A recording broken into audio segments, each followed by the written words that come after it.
नमस्कार, मैं सुनील। आप देख रहे हैं BR दस्तक। देश में जो लोकसभा का चुनाव हो रहा था खत्म हो गया है। सिवान का हम बात करेंगे।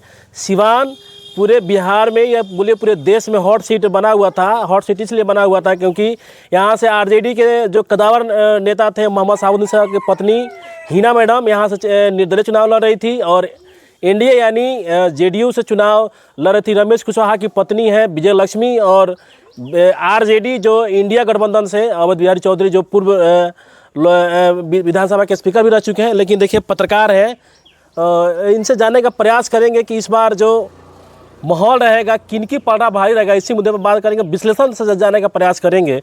पहले तो बहुत बहुत स्वागत है आपका। बहुत बहुत धन्यवाद। अच्छा, आपने पूरा सिवान जिला कवर किया है और यहाँ त्रिकोणीय लड़ाई है यहाँ पे, तो किसका सबसे बेसी पलड़ा भारी आपको दिख रहा है?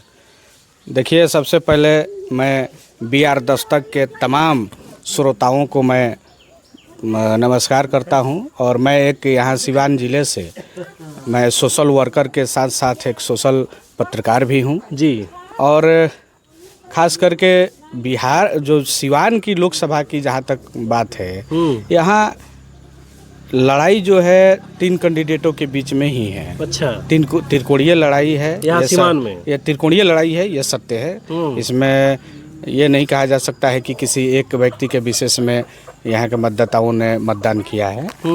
और पहले के अपेक्षा इस बार का जो यहाँ का चुनाव था तो न हिंदू मुस्लिम का फैक्टर चला, ना कोई विकास का एजेंडा था, ना केवल यहाँ त्रिकोणीय लड़ाई में अपने अपने कैंडिडेट को जिताने का। हाँ, जातीय समीकरण चला है यहाँ, ऐसा कुछ नहीं है।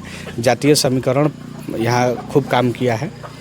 और खास करके जो यहाँ एनडीए के जो प्रत्याशी है विजय लक्ष्मी जी, तो कहीं ना कहीं जो लोग खास करके जो इंटेलेक्चुअल लोग हैं, जो वो विजय लक्ष्मी को बहुत मैंने बढ़िया से उनको मदद किए हैं, सपोर्ट किए हैं लोग। हालांकि बहुत मैंने मतदाताओं के बीच में मैंने भ्रांतियाँ भी फैलाई गई, लेकिन यहाँ विजय लक्ष्मी जो है यहाँ बढ़त में है।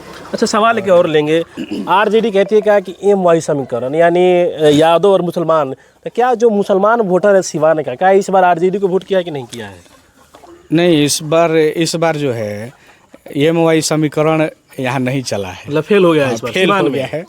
और MY समीकरण का जो कुनबा था लगभग बिखर गया है। अच्छा। और माननीय पूर्व शहाबुद्दीन साहब जो पूर्व सांसद थे, उनकी पत्नी हिना मैडम यहाँ से चुनाव लड़ी हैं। तो यहाँ खास करके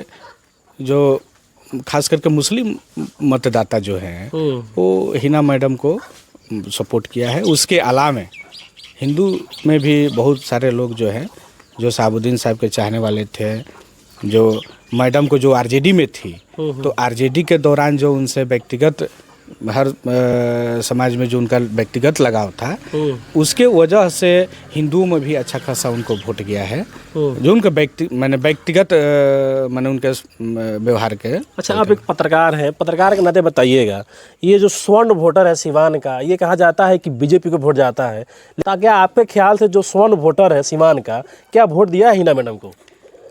नहीं, देखिए, ये तो मैं ओपन नहीं करना चाहता हूँ, लेकिन जहाँ तक मैंने देखा कि स्वर्ण समुदाय के जो वोटर हैं, मतदाता जो हैं, वो हिना मैडम का बात कर रहे थे। लेकिन कहीं ना कहीं वो समय आते आते चेंज हो गए, वो बदल गए, ऐसा कोई बात नहीं है। हाँ, 1-2% जो है उनका जो व्यक्तिगत नहीं, अभी आप पिछले कहा गए कि जो उनका व्यक्तिगत जो स्वर्ण लोगों से उनका जो व्यक्तिगत व्यवहार है, पहचान था। हाँ, पहचान था। और उनसे माननीय शहाबुद्दीन साहब के जो नेतृत्व में काम किए हैं जो स्वर्ण समाज के लोग, वो मदद किए हैं, सब बात नहीं है। मैंने ये नहीं कहेंगे कि स्वर्ण समाज के लोग 0/0 कर दिए हैं, कुछ % वोट मिला है उनको, मिला है इसमें। अच्छा, सिवान में बड़ी तादाद में दलित समाज के लोग रहते हैं, तो यहाँ BSP भी चुनाव लड़ रही थी, यहाँ से उम्मीदवार थे दिलीप कुमार सिंह, तो क्या जो दलित समाज को जो अच्छी खासी वोट, जैसे चमारों की जनसंख्या सबसे बेसी सीवान में है, 3-3.5 लाख लगभग वोट है, ये वोट कहाँ गया है? ये आरजेडी को वोट गया है, बीएसपी को वोट गया है, या हिना मैडम को वोट गया है, या विजयलक्ष्मी को वोट गया है? नहीं, देखिए, ये जो है खास करके जो दलित समुदाय के जो लोग थे, वो ये लोकसभा की लड़ाई है। और सारे लोग जो खास करके दलित समाज में जो पढ़े लिखे लोग हैं, वो उन्होंने संविधान बचाने की लड़ाई लड़ी है। अच्छा, लोकतंत्र और आरक्षण है, संविधान है, लोकतंत्र है, ये सबको देखते हुए दलित वोट जो है वो आरजेडी के खाते में गया है। आरजेडी के खाते में गया है। 2-4% जो लोग हैं दलित समुदाय में, जो कैडर वोट है। हाँ, नहीं, जो बीएसपी का कैडर वोट है, तो बीएसपी का भी कैडर वोट जो है उसमें भी 50 नहीं, मैंने लगभग 40% जो वोट है कहीं ना कहीं कैडर वोट हाथी को गया है। लेकिन बाकी जो है संविधान बचाने के इरादे से वो आरजेडी के पाले में गया है, इसमें कहीं। अच्छा, या ओबीसी में जो यादव समाज के जो और भी जो मतलब जो बिरादरी हैं, जैसे मल्लाह हो गया, कुर्मी हो गया, कुशवाहा हो गया, ऐसे जो तमाम जो जाति तेली जातियाँ होगी, ये वोट किसको पड़ा होगा आपके अनुमान से?